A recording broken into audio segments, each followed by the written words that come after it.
Welcome back to the Real Estate Excellence Podcast. This guest is one of the facilitators for this month's One Coast RE Bar Camp here in St. Augustine.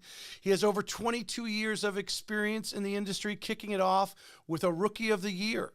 He has competed in outside hitter in the National Junior Olympic Volleyball team. Pick that up on your LinkedIn. He has shelves of awards for production and has held numerous community leadership positions. He resides in Gainesville, Florida, and wears the jersey for Keller Williams there, where he is the champion of vision at Team Dynamo. Let's welcome Craig Wilburn to the show. Craig, welcome. Thank you for having me. It's good to be here. This is pretty fun. I'm glad you were able to take some time this afternoon, get everyone to get to know you. But you obviously going through your resume, it looks like you've had quite a few bits of success, and I'm going to kind of pick your brains for those agents who might be listening today, whether they're new or, whether they're out there, don't think their brokerages are adding value. I'm going to dig into what, your experience and, success as a agent and as obviously as a leader in the Keller Williams organization, what, these agents should be looking for. And hopefully some of them actually that come to the RE Bar Camp, come up and shake your hand, and they'll know a little bit about you. Great. Super. So the first simple question as I prepped you is, where are you from? And then why'd you choose psychology as a major in college? What were you thinking? What was your career thoughts? For the sake of everyone that's listening, I'm going to do my best to be succinct with my answers, because everything that in my life has got these long stories about, how things have become where they've become. But when I was in high school, I realized I was not very good at math. Wasn't really a big fan of history, and science was kind of over my head, most of it. So I went to a psychology class, and I think it was like in the 11th grade. And I was like, oh my gosh, I love understanding how people think, because I love people. I've always been the kind of person that has loved people. I asked my mom one day, this was only a couple of years ago. I said, Mom, tell me about what I was like when I was a kid, like when I was 4 or 5 years old. She said, oh, you've always been, friendly and liking people, and always want to have all the friends and always trying to do things for other people. And I said, okay, so I'm hardwired that way. Like I've always been that person. So psychology was such an interest to me because it gave me a better understanding of how to connect with people. To me, it's like I always saw psychology as a relationship language bridge, mm-hmm. right? So it's kind of like, I can barely speak English correct half the time, but I don't speak other languages. But understanding how to connect with people is a language. And I think psychology really helped me, at least I thought that was going to help me do that. Right. Kind of people more.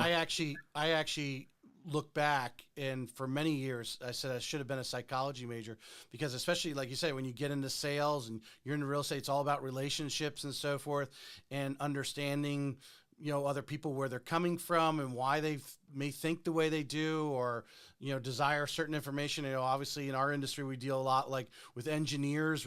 They want a spreadsheet, right? And why do they want a spreadsheet? And they're analytical versus the emotional. And I'm sure you can break it all down for us. But I when I saw a psychology major, and I said I got to ask him, because I should have been a psychology major for myself, because I have the same curiosities that you just mentioned there. Right on. I probably. Oh, I'm sorry. I probably should have been a psychology major all the way through. I didn't finish. Okay. Because it got pretty medical, and I thought, oh, not what it was. What I really wanted to learn was more like just basic human behavior, mm-hmm. and which kind of drove me into down the road many years later into the personality profiling space, DISC and things of that nature. So since you brought that up, I want to dig in. So when you're, I imagine, when you're looking to bring somebody on your team, do you do a little more analysis of them, maybe take the DISC tests, and so forth, to get a little more, see if they're a fit, or do you do that afterwards when you're kind of coaching them and training them? Yeah, so that's definitely a big part of what we do for everyone that comes through our organization. Is we have inside of Keller Williams, we have a thing called a KPA, and it's not like the end all be all. It's not a judgmental tool. It's just something that allows us to get a little bit of insight into how people operate. And so we look at, they do an assessment, And the assessment actually spells out for that individual. It rates them on different job descriptions inside the real estate space. So, listing agent, buyer's agent, admin person, rainmaker, like whatever, all the different, a lot of different uh, spaces a person can fit in. And it kind of just gives an idea of the people that are the best performers in these groups have certain similarities in their personalities. And so we kind of look for those things, and we verify that with each person that comes to our organization, just to make sure that the findings are accurate. Now, you've been doing this long enough. You've been in leadership long enough. Do you see, I mean, obviously it's not 100% because you can't predict, different people's motivations sometimes. And someone who might be completely opposite of the ideal listing agent may be really good at listing because they've overcome. But what have you seen from a success standpoint to somewhat give you an idea of where to lead that person? Yeah, so that's kind of a starting point for us, right? And so when we're having conversations with the person and verifying the results, that's when you really get to see how a person is. And ultimately, we tell them these things do not determine whether or not you're going to have success or failure in an area. It will oftentimes give us indication as far as how much effort or stress you might have to endure to achieve success, depending on how you're hardwired. So it is something, and I have found many, many, many cases where if we, I have seen people who didn't fit a profile do very well. However, they had to endure some stress to get to do well. And then I have seen people, not overcome because it was too stressful and have to get out because of the fact that they weren't hardwired for that particular role. So, yeah, there's definitely some consistencies that you can find out. And we do check with everybody that comes through our organization. Right. No, that was very well put. The stress of it, because that's what it is. I mean, whether it's whatever it might be, the skills or steps that they need to take to overcome it, they don't fit it, and that's very well put. So you come out as a psychology major. What are that was a great. When did you do anything else before? Because I didn't see any. I don't think I saw anything on your LinkedIn because I didn't put it in my notes. But you get involved with Bosshard Realty, which is still your broker, right? Became Keller Williams eventually. When did you? Well, no, it's different brokerage. Yeah, so so I started my career in 2002 with Bosshard Realty, local real estate company, independent company, and in 2014. There was a local Keller Williams office that was struggling very badly, and they were getting ready to close the doors on it. And in an attempt to revive it, someone reached out to me, and my broker and I, previous broker, were looking at it together. Right. But then it didn't work out for them, but it was meant for me to go, and so ultimately I ended up going to Keller Williams to attempt to bring it back, really to not even bring it back, but to like kill it and resurrect it. So that's what we did. Okay. Ultimately, yeah. And so in 2017 is when we were able to actually recreate a new Keller Williams office that we call Keller Williams Gainesville Realty Partners in Gainesville. And so since that time, we've done a lot of resurrecting and growing quite a bit. Oh, good. That gives me a whole nother group of questions to be asking you. What came across you? What attracted you to real estate? How did you get started? Oh boy, we're going here, huh? Everyone's got to know where you started from. Oh boy. Okay. So, my short answer for this question, since you brought it up, my short answer for the question is it was the Lord. Okay. Like I am a faith-filled person. And I know that sounds really odd to a lot of people when I use those kind of terms. So I'm always trying to be respectful. To me, man, I believe he throws stuff at us, whether it's a curveball, a challenge, whether he puts our face in the dirt sometimes to get us to get back up and keep trudging on. So Yeah, I'm with you. yeah. So, Hmm. yeah, throughout my adult life, I have a lot of stories like that where the only explanation that I can give you is the Lord, because it wasn't anything I was trying to do, Hmm. myself. It just, things presented themselves, and then, on the inside of your heart, you just kind of, if you're paying attention, then you have an awareness that even if it doesn't make sense, even if it's scary, hard, you just feel a confidence and the inner strength because God is prompting that in you, because it's not about you at the end of the day. It's usually for somebody else. And so that's why I got into real estate. I was in a different field. I was working for a company called Altel, and I was doing cell phone sales for outside cell phones, corporate sales. And while I was doing that, God began to speak to my heart, and through a series of events that we'd have to do a whole nother podcast just on this story, because it's Right. unbelievably powerful how I got in. He opened the door, provided the resources for me. I got into real estate. It happened very quickly. And then when I got in, there was a huge escalation of success in my business, from me working very, very, very hard. I keep this on my desk over here. This is the first scripture that God gave to me when I got into real estate, and it's Acts 20:35, and it says, "In all things I have shown you that by working hard in this way, we must help the weak." And this is like literally what I've maintained. This was 22 years ago. He gave me that, and so that message, and I didn't even know what it meant at the time, but ultimately, I worked really hard, that's for sure. I think I worked Hmm. 8 days a week. He gave me like an extra day somehow, and I did that. I worked that day too. I don't recommend that, but that's what I did. Anyways, I closed 55 houses in my first full year in real estate. And then, you know, it just went on from there. And so tremendous success in a short time, Craig, in I'm real just gonna. estate. Can you move just a little bit? I think it's to your left. I think to move Left. center. Yeah, because I want to. Because when we cut the reels, I want. There you go. Much better. Yeah, perfect. Got So it. 55 Okay. homes your first year. Yeah, the first full year. Yeah. So Hmm. I started midway through 2020, 2002. It was April of 2002. I didn't sell anything the first like 5 months. I sold like one home. But then the last 4 months of the year, I closed 26 houses Wow. in the last 4 months of that year. And then the next year was my first full year in 2003. In that year, I closed another 55 houses that year. Wow.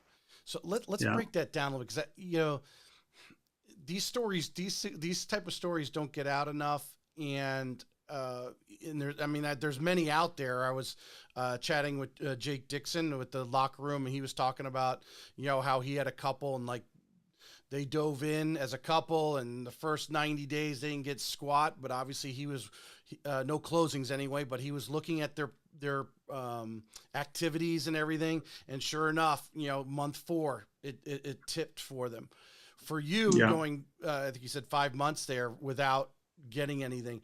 What was kind of some of the, if we could talk about two or three of really kind of the key successes? I mean, did you have a mentor? Were you getting coaching? Was it the structure at Bossard that you, thrived in? What was it you think that, and of course, obviously, what kept you in there, which I assume was your faith for 5 months without getting any checks. Mm, yeah. So I didn't really have a coach, but I am the kind of person that I always look for people to coach me. Hmm. So I began to find the people in the industry. I didn't really care what company they were with. I just found people that were doing very well in areas that I wanted to succeed in, and I would call out to them and take them out to lunch or go hang out with them, spend time with them, and watch what they do. And pick up on things. So the one thing was always looking for ways to learn. I was a student. I love being a student.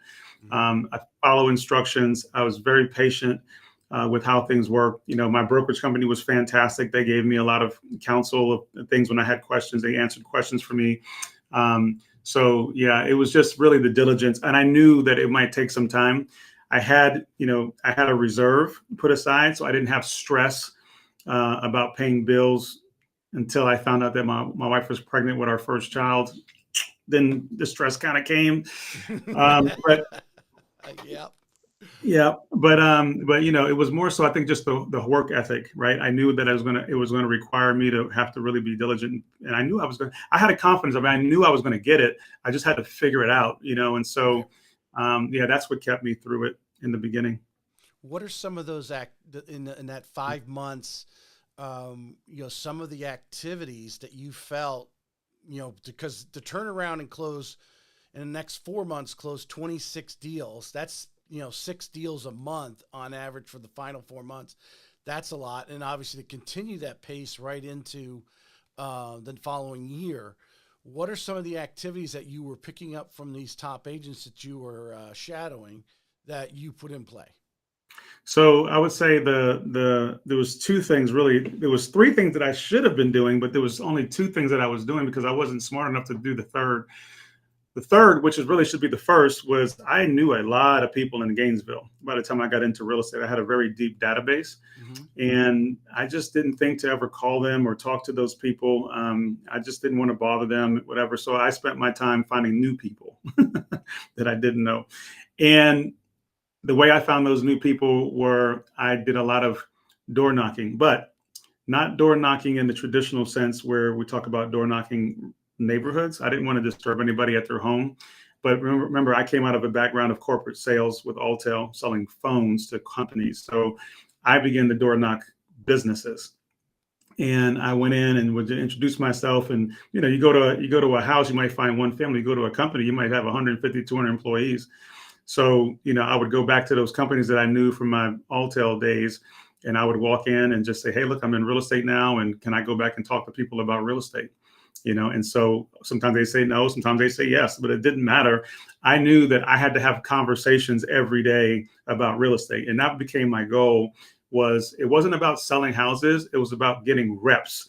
Like I had to have conversational reps. So anytime I can pick up the phone or go into a place, the mall, a business, a shopping center, whatever, and find people who would just talk to me about real estate, whether or not they were going to buy, I just had to have those conversations. And so the more conversations I was having, I was starting to hear the same kind of questions over and over again. And even if I didn't know the answer, I would go back and find out the answers. And now I know the answer. So the next time I have that conversation, Mm-hmm. I'm prepared with an answer. Awesome. And so it was just getting reps in. So that was my big thing that I did. I called a lot of for sale by owners. It was miserable. Um, we didn't really have a lot of expired listings back then, but I called a lot of for sale by owners and I didn't know what to say. I didn't have any training on that really. So I was just kind of fumbling through that. Mm-hmm. And then my number one thing that I really loved was doing open houses. I realized that I'm a connector, right? And so for me, when I do open house, as long as somebody shows up that I can talk to, I had a very high conversion rate at open houses. And so those are my ways of getting new people and I found actually I listed more homes from open houses than I did from doing for sale owners. So you got other listings from being in a neighborhood, sitting on that open house, whether it was yours or another agent, that you could sit and getting their neighbors eventually to list their house when they were ready to move. Is that what you're? Well, no, Okay, it I was. understand. I I wish I just would. want to That's. clarify what you were But saying. but yeah, but you know what? That was another thing I was never good at. I wasn't good at that either, right? So it would Mm-hmm. have been smart to go door knock all the neighbors, right? Mm-hmm. I didn't do that though, But it just so happened that the people that were coming and looking at the house, many of them had homes they had to sell first before they bought. Uh, And that so, at the open house, when I would engage them in conversation, I build rapport very quickly. And then, I just ask them, so, do you rent or you own? That's why I own a house. Okay, well, fantastic. Do you have to sell that house before you buy? Well, yes, I do. Well, fantastic. Do you have an agent? No, I don't. Or even if they did, it's like, well, would you consider, letting me talk to you? But by now I've built such a rapport with them right. that many of them were open to at least having a conversation with me. And then I would get the listing appointment. Now, I imagine at that time you didn't really have a system like you may have today. You were Yeah. just going off of your natural talents and personality and so forth. Yeah. So since we're on the listing, which is in this market, especially here in Northeast Florida, but I imagine you guys aren't much different market there, 80 miles to the west of us right now, from a market, but the listings are gold. Listings, what's the phrase in the real estate world? Listers last, right? Listers last, yeah. So when you've got your team there and you're talking about a listing now, what are some of the things that you've implemented that you've learned over 22 years, starting from, kind of being successful, but really adding to make that open house as successful as possible? Obviously, getting the most amount of people through there reasonably possible. What are some things that now that are standards that you set for your team that, hey, we have an open house. Okay, we're going to start with this before that day. We're going to do this on that day. And then actually during the 2 or 3 hours, we're going to do this. And then 4, what are you going to do afterwards? Right. Well, it's a lot. Okay. So the first thing is, right, you got to, in order to, do all those things, you have to first get a listing. So, Well, right. yes. So, right. So let's pretend, we're at open house and I meet somebody and we have a good rapport, because I was never the person that's going to just have somebody come into an open house and just walk through and me not talk to them and I'll see them on the way out. That's never happening.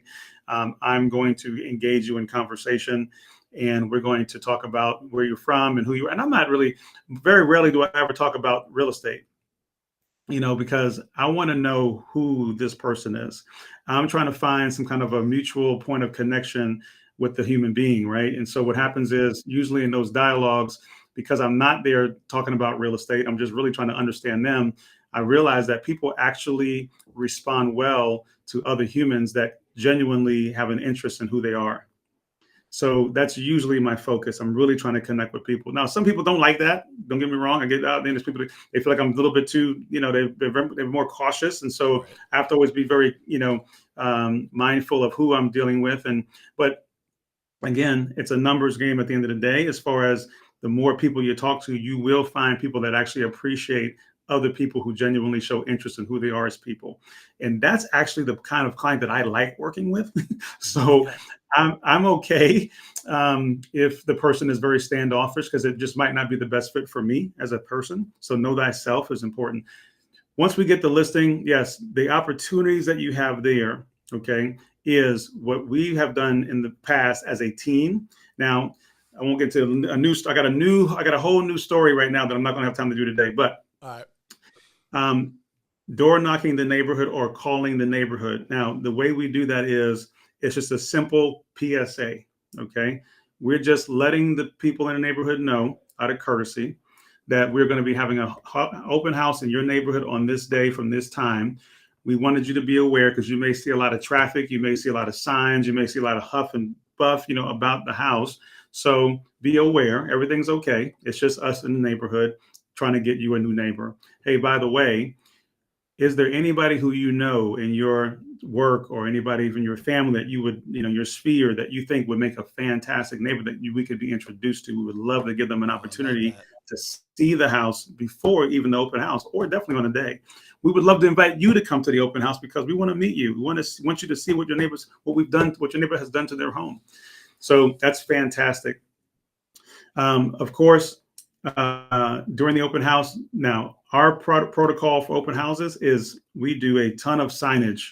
Now, again, I know every neighborhood and city, you have rules, so you got to know whatever your area allows you to do. But we have about 30 to 40 real estate signs that we put up throughout a very small area. Yeah, we're not just putting the arrow house, sign. We make it look like you're supposed to be there. Okay, so when, for example, I did open house this weekend, right? So I did one Saturday, Sunday, same house. Sold the house full price, by the way. Awesome. Saturday, Sunday open house. Listed the house on Thursday. That's another thing we do. We only list homes on Thursday, because we know that there's going to be more traffic and people looking typically on the weekend. And so we want to create a buzz. So we do some pre-marketing the day before for that open house. Zillow has been a very good partner with us as far as getting the word out. When I ask people, how did you hear about the open house today? They will typically say Zillow or the signs. Okay. And so what happens is, we put up all the signs. We blast the street. If it's on a busy road, it's going to get blasted. It might be 30 signs just on the road. So you see sign, open house, right? So you feel like you're supposed to be there. So I had a couple that I got a listing appointment from that day that wasn't even. They were out for a walk. Two friends out for a walk, and they saw all these signs, and they think, "Golly, there was so much, hoopla about this. I figured we'd come by here." They weren't even in the house buying process, but they were walking through. And so they saw the house, and I connected with them. And then one of the girls called me after. She goes, "Hey, I didn't want to tell you this in front of my friend because I'm thinking about selling my house and she's my neighbor. I didn't want her to know." It's like, oh, great. So anyway, the signs is what drew them in. Mm-hmm. Now, the key thing after you make those contacts, you do your door knock beforehand or your calls beforehand. You do the open house. You do a bunch of signs. People come through. You got to have a good open house app or a system to record everybody's information, because you're not going to remember these people and they're not going to remember you. I don't care how much rapport you've had with somebody at that open house. They will forget you within an hour after leaving. Okay. So you have to have a way to follow up with them. So I found an open house app that I like. I just found this one actually this weekend because I realized I forgot, because I haven't done open house in a long time, and I'm starting to do them again. So I went back in and I was like, shoot, I don't have anything to write open. So I downloaded this app called Curb Hero. And anyway, that one worked really, really well. Mm-hmm. And so the key thing is, after the open house is done, we make the contacts. You have to follow up with these people. Okay. We have to talk to them. Now, I usually do my follow-ups on Monday. Okay. And I will call everybody. I will call, text, email, touch every single person that we met at the open house. Go ahead. Sorry. Well, so what kind of information is Curb Hero, or obviously you want to get from them because you want to get them in your CRM, right?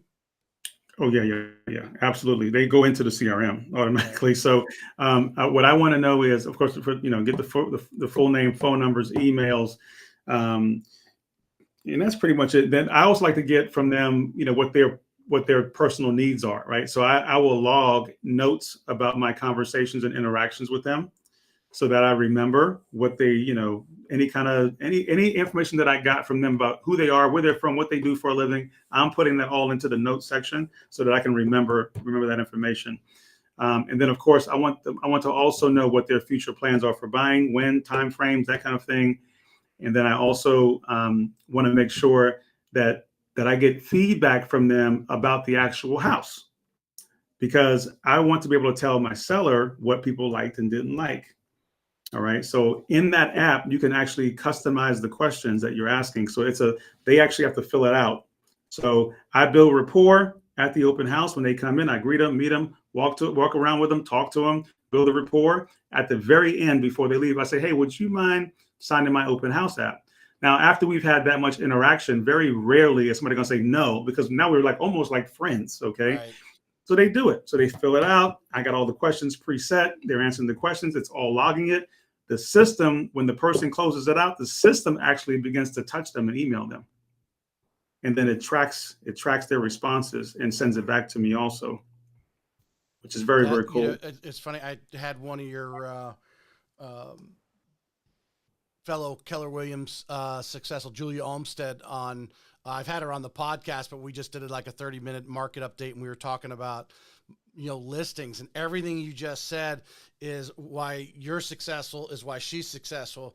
Making sure getting that information. She does it a little differently, but that works for her and her personality, because the bottom line, the key is you got to get the information. So however, in your case, having the conversations and breaking them down and getting their guard down, and then asking for the information, that's how you win, because that's how you play your game. And the ultimate thing is you got the information as she did. But I mean, she was saying the same exact thing on it. And then now, follow-up wise, what do you find has been your success from the doing follow-up? Because I imagine you've been doing follow-up for years. You just started this. The app is just another tool you were using, but the follow-up, how do you start breaking down? Because now you've gone 48 hours, maybe 24 hours, and seeing them.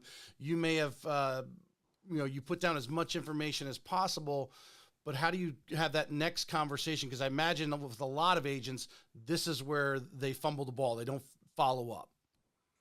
Correct. Yeah. Follow up is the critical thing. So, what we do is we'll, like I say, text, email, phone call, all of that. Sometimes we get a response. Sometimes we don't. We already know going into it, we're not going to get everybody to respond. This is not happening. Okay. And that's okay. But it's a percentage. I would probably say if I can get 20 to 25% of the people that come to that open house that I've connected with to actually engage, that's pretty good. That's a pretty good number, and what will ultimately happen is out of that 25% of people that respond and engage, I'm going to probably get 30 to 40% of them to actually convert. Right. So the answer is, if you can get one or two solid contacts from an open house, that's very much worth the time, in my opinion. And if we get two or three, it was a home run at the end of the day. Right. Well, you have an open house, you get those two or three you're following up, and one actually does a transaction with you in the next 12 months. I mean, you're just rolling and keep rolling into the next deal. I was thinking about I worked at Altel. My wife actually worked at Altel. She was there at the same time you were. She was there in '97 till really up until Verizon bought them out at that time. And I had been in cell phones from the mid 96, I think, is when I got into it. And a lot of it at that time in the cell phone world was getting out and touching people, going in and sitting in the lunchroom or break room of a lot of these businesses and, being there, because not everyone had a cell phone at the time. So they wanted one, and now you're in front of them. I remember being at county fairs in Northern Virginia, sitting at a table, and the digital phones were just starting to come out. We were giving away the analog phones, but that was the whole goal, was they wanted to get a handset in everybody's hand, right? Yeah. And so it's like, how many people can I talk to? Everybody wants a cell phone. It's just obviously they started to get more and more affordable. Now we've been coaxed into it to now spend $1,000. Can you imagine back then trying to get somebody to spend $250 for a cell phone was like, oh gosh, dude, you can forget it. That deal is dead. Yeah, it wasn't worth it. Yesterday I didn't have one and I was okay. Yeah. For sure. So it's interesting how that developed in that style of sales. Really, I think is part of what, like you say, wherever it was, and one of my mentor in the business was, we'd have a little short app, basically the basic information that you needed to pull credit, and walk up and say, hey, cell phone's great. Here's a pad, put on their basic information. Boom, we were on the phone calling it in and activating a phone for them and handing the phone. They walked away. And that having that conversation, about a product that everybody wants. And I think Patty Ketchum says it beautifully when I had her on last month. Everybody wants to live under a roof, right? Nobody will sleep under a roof. So to have another product that everybody wants, a lot of people will talk, talking real estate. Let's talk real estate, right? And leads into a lot of different things. Let's talk. I have Christina Welch. I know very well. I'm sure you know Christina here in this area, and I've known her since 2009 when she was just starting her team. So I've seen a lot of the trials and tribulations that she's gone through, and a huge success that she's had. I wanted to dig in with you and what you and the trials and tribulations of those who might be listening about. I think a lot of agents think, hey, do I want a team? Are you able to maintain a team? Because I think one of the biggest things is, if you're going to grow a team that's going to last any amount of time, that's going to be fruitful for you, is you got to retain people. Would you agree? Yeah. I mean, you don't have a team without people. Yeah, you've got to have those core people. And I actually, it was 1 year ago in January, I did a second podcast with Christina. So we just talked about the success. She's very, the question I have for you, she's diehard, doing it the Keller Williams way. How has Keller Williams, as in their trainings and so forth, helped you as a team leader in growing your team? Wow. So this is an interesting timing for this kind of question. So, because This is gonna be fun. I love raw conversation. Just so you know, I mean, All this is right, I like right love up it. my alley. I love it raw because I think people all over the place are, you got people in different stages, right? So some folks are, brand new in the industry, trying to just look, forget about this team thing. How do I sell a house? Okay, right? You got Hmm. those folks. You got folks that have been doing it for a long time. I've been debating, should I, do I need to get a partner? Should I hire an admin? You got people that are, have built businesses and they're struggling in their teams and they're trying to figure out, how do I keep this thing together? And wow, I Right. got this big business, but you know what? I'm not seeing my family and I'm stressed and then my bills are so high and I got, I don't have any peace in my life and blah, blah, blah, blah. And you got some folks that are like literally just doing great, killing it, loving it, and all the above. What I think the most important thing that I have learned over the course in time, and in this area in Gainesville, Florida, like I wasn't the first one to have a team here because there was couple other teams when I got into real estate, um, but they're all long, long gone. And I have had the longest standing team in the history of this whole city, and Awesome. it's been something that over the years has become a part of my identity as a person. Um, and growing it and building it and even expanding it into different markets and all these things. And at the end of last year, going back to another God story, because that's all I got to use. That's my world. Is that he for me, he removed it. He said that season is over, and he disseminated my team. He like poof, it went away, Hmm. and through a series of things, but it was exactly what it was supposed to be for me, and I didn't know that at the time, but that's what he had for me to do. So my personal story is very unique. A lot of people don't even know that yet because this is like fresh off the press right now. But I think it's something that the people that I have had a chance to talk to about my team, they have been really, really impacted in a positive way because they have seen the reality of the fact is this: you have to do your business. Did we lose you? What happened? Okay.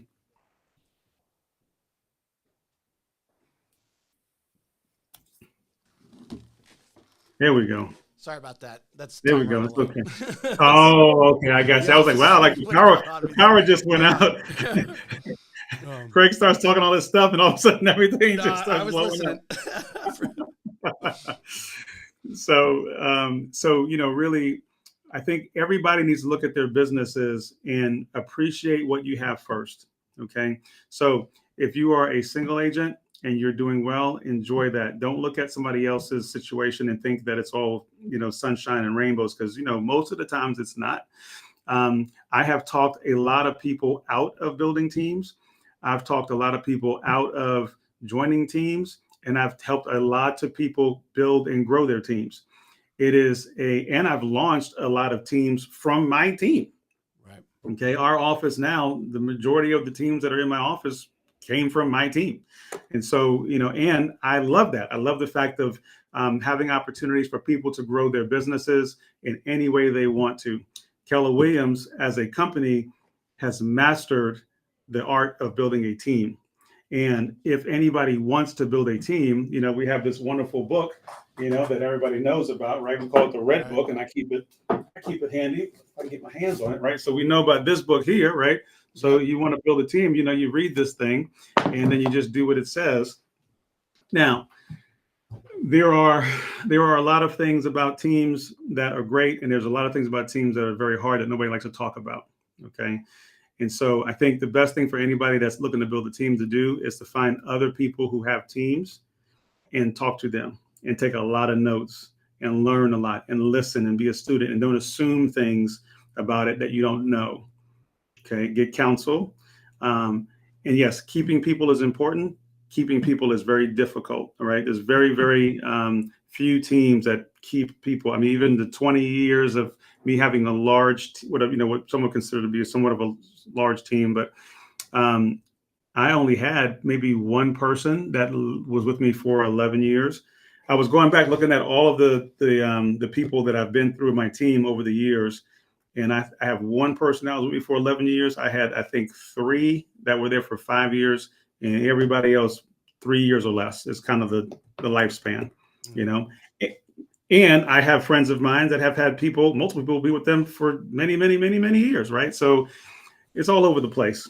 I don't even know how I answered that question. I don't even think I answered your question. Well, But, when it comes to retention, one of the common themes that I've had, especially talking to anyone, because if you name most of the, I can't say I've had every top producing team, but the most, I don't even know if most popular, it's most popular on social media, right? I've had the Sheriff Kavanaughs. I had the late Miss Sarah Rocco on CC Underwood here in Jacksonville.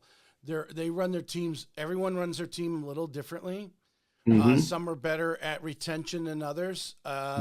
Every one of them has gone through the cycle of hiring and then all of a sudden taking the steps back because people leave and then reevaluating what is it do I need to do to break through that barrier, or maybe they get to 7, 8 agents, all of a sudden back down to 4, and how do I get through it? So when you are talking all these different people that you just mentioned, not to have a team, to have a team, to be on a team, to understand the dynamics of what it takes for a team to truly, I think everyone measures success a little differently, but to me, I think obviously, looking at Christina, I use her as a model. Her longevity now, it's been 12 plus years that she's had, maybe even 14 years now. She's had her team, and then where she's at and opening the new market center here in Northwest St. Johns County. It's been that longevity. So what are some of the things that from your experience when you have these conversations with people, what are the good, bad, and indifferent situations of having a team or even being on a team? So, for sure. Yeah. Sort of, every team has its own culture. And so you want to be very in tune with what the culture of the team is. Every team has its own vision. So, and what they're trying to accomplish and who they are, that their own identity.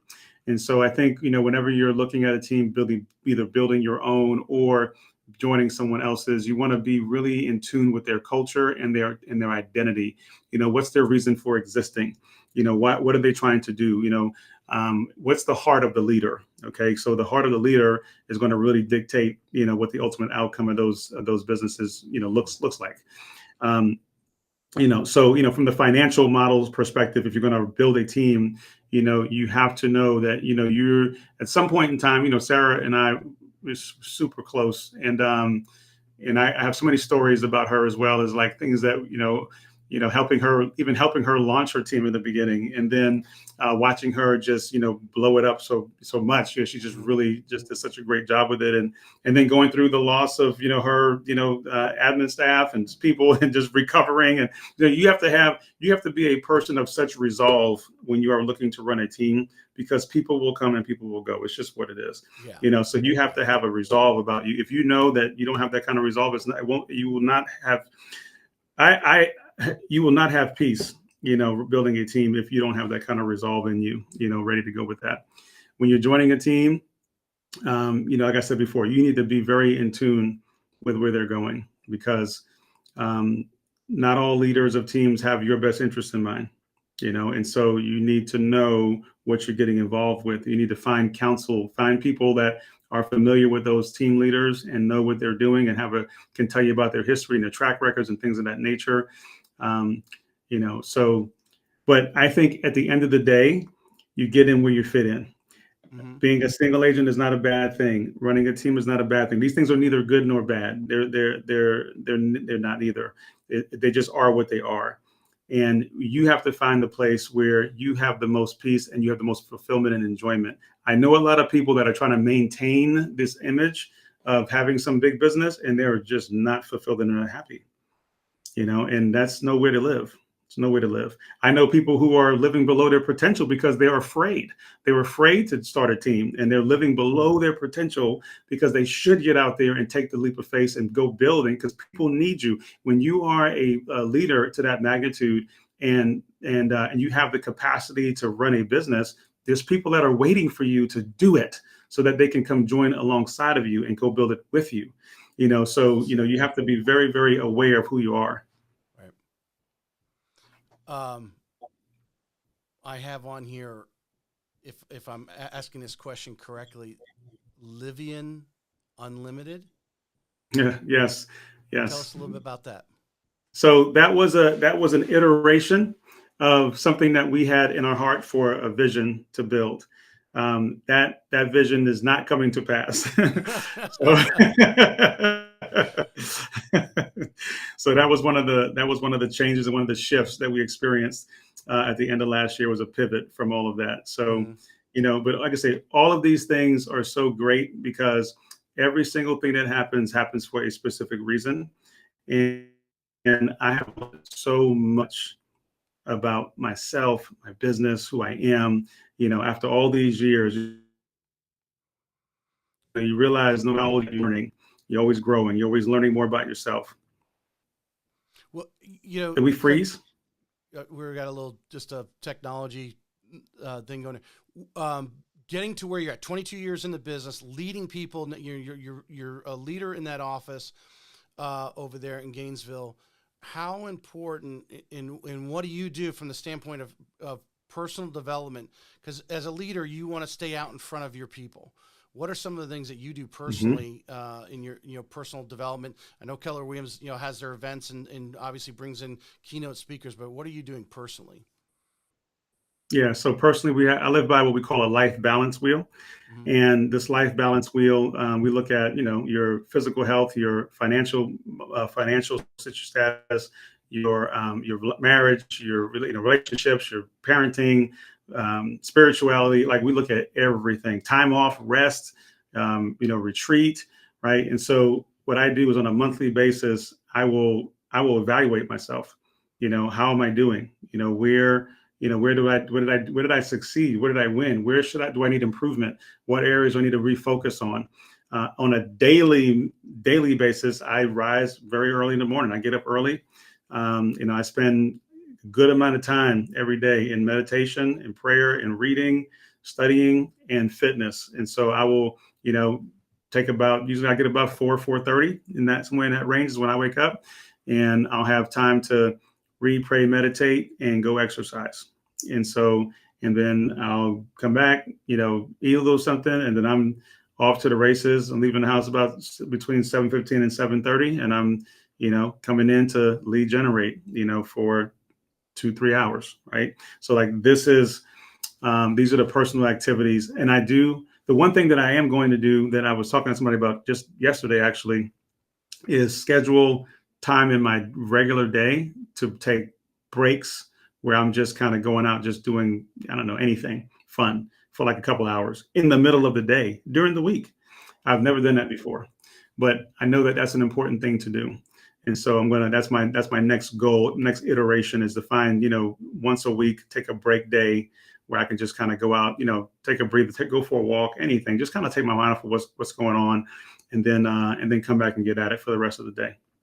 Well, would you agree that some of those hobbies or having those fun things that allows you, and especially your meditation or or just even casual reading, if that's what you're doing, what's going on in the local area, that gives you so much verbal ammunition, if I is what I call it, when you're having that open house to just have that conversation. Hey, did you know that this is going on? Or hey, do you like Hmm. the there's a beautiful driving range down the street or whatever it is, and then you bond because some of these people have similar hobbies or similar interests.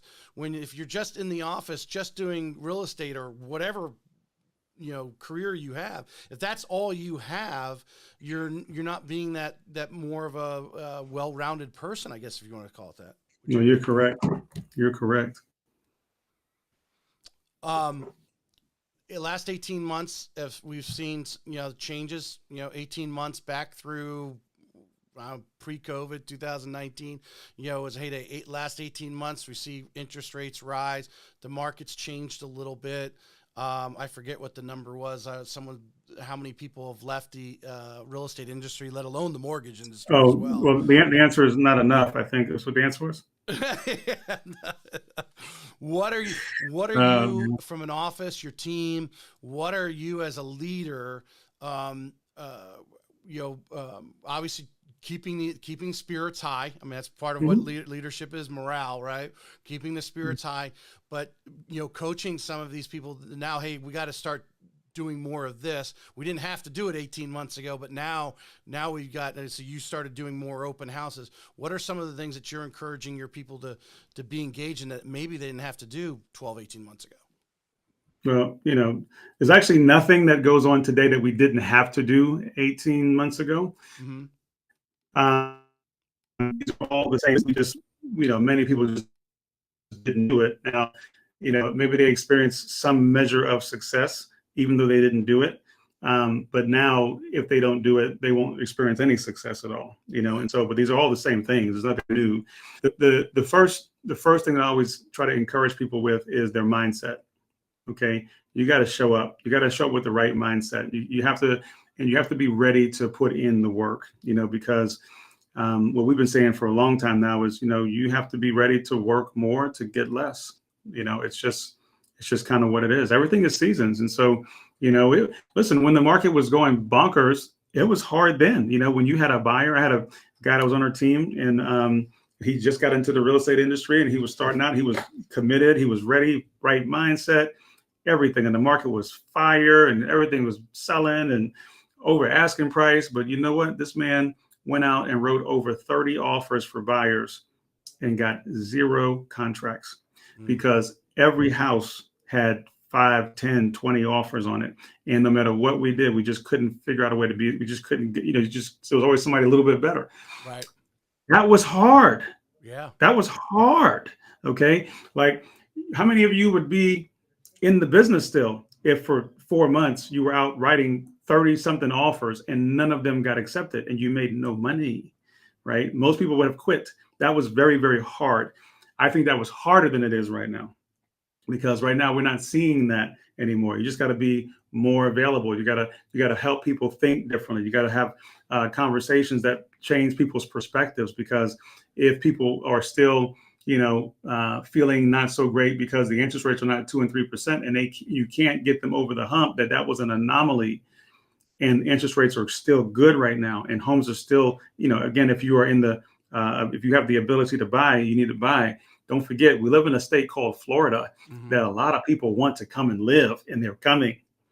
And many of these people are coming from areas where the price points are much higher, and they have a lot of money, and they're buying our stuff. And some of us are getting priced out of our own state, Right. right? That's Yep. hard, right? We have to have tough conversations with people to help them overcome their own lack of knowledge. I had on here because I did notice you were a District 1 vice president for Florida Realtors. Um, Imagining a progression of leadership and being involved and engaged in your profession.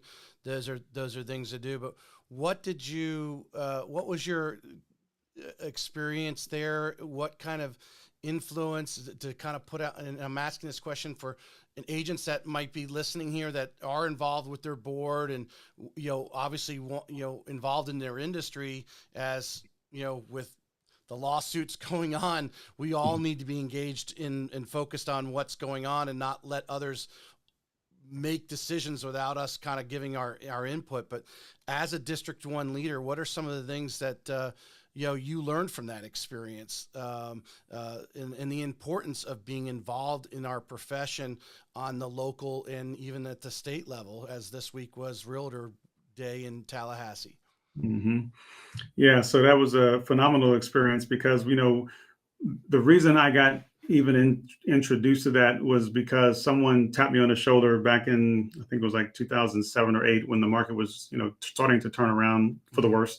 And said, hey, why don't you come and join one of my committees? And I thought, why in the world would I do that? Like, I see you guys that are in those committee meetings and doing that committee stuff. You guys are the ones that don't sell much real estate. Okay. Like me, on the other hand, I'm selling a lot of houses. I don't got time. Right. Right. And so, and I never forget her words to me. She said, "So Craig, you want to be that guy that takes from the association, but never gives back, huh?" Ooh, that's a So it shot was right like, there, take that, right? man, drive that knife all the way in, twist it and pull it back out.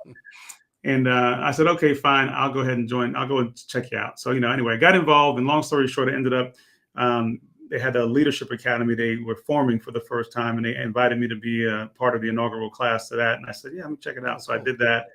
And then I got to go to Florida Realtors for the first time and sit in a room with 500 something, 600 people. That was the board of directors. And then in that room, I realized that people were having conversations and making decisions that determined the fate of my business in Gainesville, Florida. Hmm.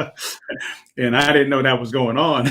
And then I said, whoa, wait a second. These people are, whatever they say yes or say no to is going to impact me, how I can do my business. And so I decided to get a little bit closer. And so ultimately, began to get involved in the national level, state level, became association president, district vice president, ended up serving on many committees nationally. And, the long story short is, the opportunity that we have there is to really have more knowledge about what's going on in the bigger picture and behind the scenes, and to have an influence and an impact on public policy, what happens in the industry. And which is great. So not to mention, you make such phenomenal relationships across the country with so many different people that think like you do, have the same cares and concerns that you do, that are fighting for the same things that you're fighting for.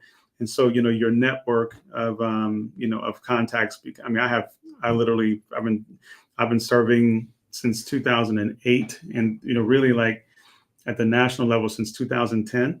Hmm. And so I've maintained relationships with people all over the country. I can go anywhere. I can go to any state, almost any city in this country, and there'll be somebody that I either know personally or 1 degree separation. Right. And that's only because of the interactions and time that I've spent serving with NAR and Florida Realtors and that kind of thing. That's awesome. I'm gonna finish it up with this. You're a facilitator. You're coming in. I don't exactly what Kim's setup is, because obviously it's a little different than she's done last year. Last year she had a keynote and then or the typical breakout sessions, but now she's got, I think, I don't know, 15 or 17 of the facilitators, who I'm having a lot of them on the podcast, trying to get everyone in before the 26th. But I mean, some really influential people and with experience and networking throughout the country. What message, if you might not have even thought about this yet, but what message do you want to get across in the few minutes that you have on stage? I have no idea. I mean, I just heard about this like the other day, and I haven't even had time to think about it. I'm also right now, but something always comes, I don't know, Mhm. but I'm also the chair this year of the Chamber of Commerce in Gainesville, Alachua County, the Greater Chamber. I mean, the Chamber of the Greater Gainesville. So Mhm. right now, that's a big thing because we actually have our 100-year anniversary this year for our local Oh. chamber, and Mhm. I'm the chairman this year. And we have our inaugural meeting and celebration service at the O'Connell Center in Gainesville, and it just happens to be the day before Ari Bar Camp. Oh, lovely. Oh, So well, I mean, just an idea for a theme, which I have a few agents. Actually, I mean, one of the new partners here in the St. Aug, in the teaming up with Christina Welch, Cole Slate. You probably know Cole. my dude.